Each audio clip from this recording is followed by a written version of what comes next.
The Catholic Church has a rule that requires its priests and nuns to remain unmarried and abstain from sexual relationships. However, many of them have found it challenging to adhere to this rule. Some are forced into celibacy, but most of the sexual relationships they engage in are voluntary, involving priests and church community members. Celibacy is a significant service that priests and nuns make for the church. Nuns view themselves as married to Jesus Christ instead of having a human spouse. They dedicate themselves to God, but many nuns struggle daily to uphold their vows and maintain their faith. Despite the expectation of purity and celibacy, the Catholic Church has faced its share of scandals involving improper conduct within monastic communities. In this video, we'll explore the secret, intimate lives of nuns. In the 19th century, the Sant'Ambrogio della Massimo nuns in Rome experienced disturbing sexual initiation rituals, sometimes involving multiple participants. Even after the removal of the conference founder, Maria Agnes Ferrario, other nuns took her place and continued these practices. By the 1850s, Mistress of Novices Maria Luisa was orchestrating scandalous encounters between herself and the nuns under her authority. She went as far as fabricating letters from the Virgin Mary and threatening anyone questioning her methods.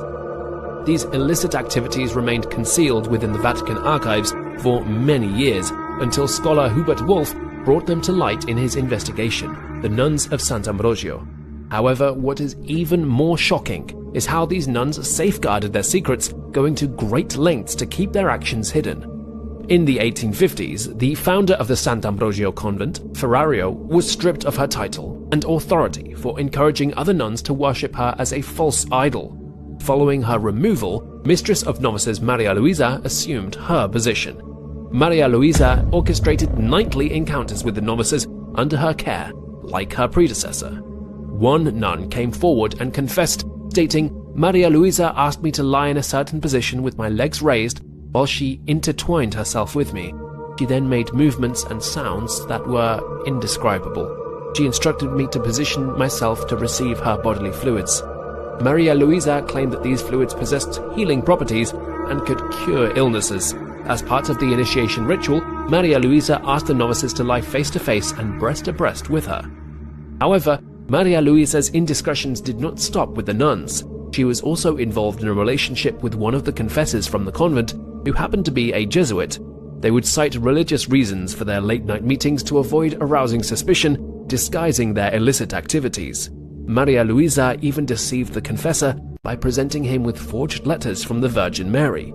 To aid in the forgery, Maria Luisa enlisted the help of novice Maria Francesca, praising her beautiful handwriting. Soon, the convent followed the fabricated holy orders, including the confessor, who eventually engaged in a sexual relationship with Maria Luisa. During the early 19th century, the founder of the convent, Maria Agnes Ferrario, found herself embroiled in numerous scandals.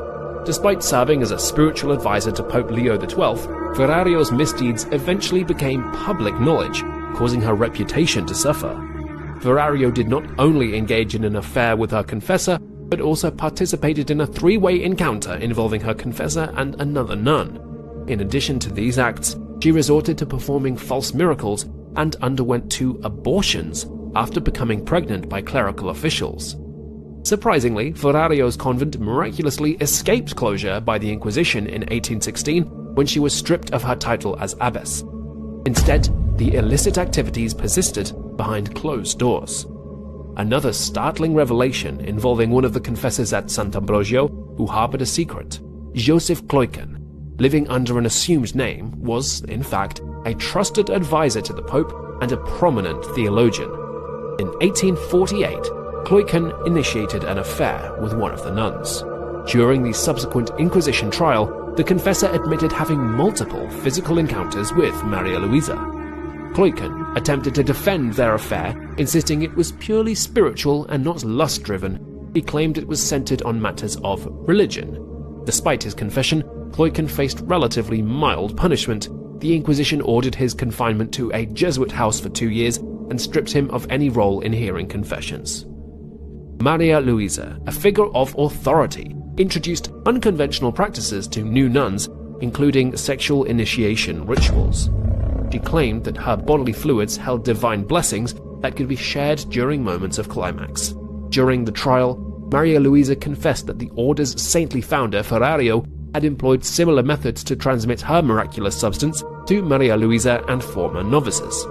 Novices were invited to spend nights in Maria Luisa's cell where these rituals occurred. Troublingly, any nuns who dared to complain about these practices mysteriously fell ill and ultimately died. The exact circumstances surrounding these deaths remain shrouded in mystery.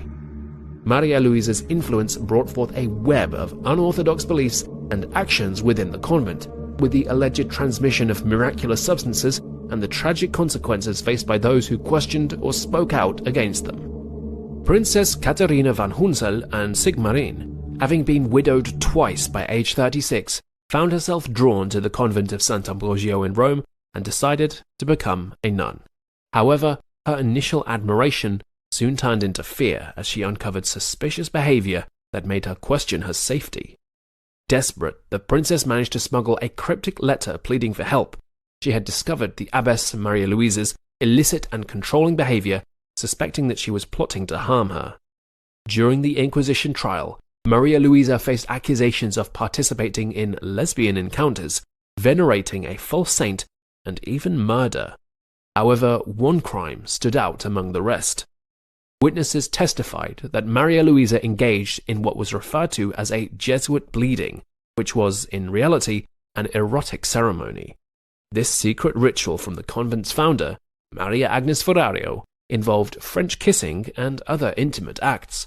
One witness described how the male confessor would make the sign of the cross on the penitent's throat with his tongue, occasionally placing his tongue in her mouth and kissing her heart.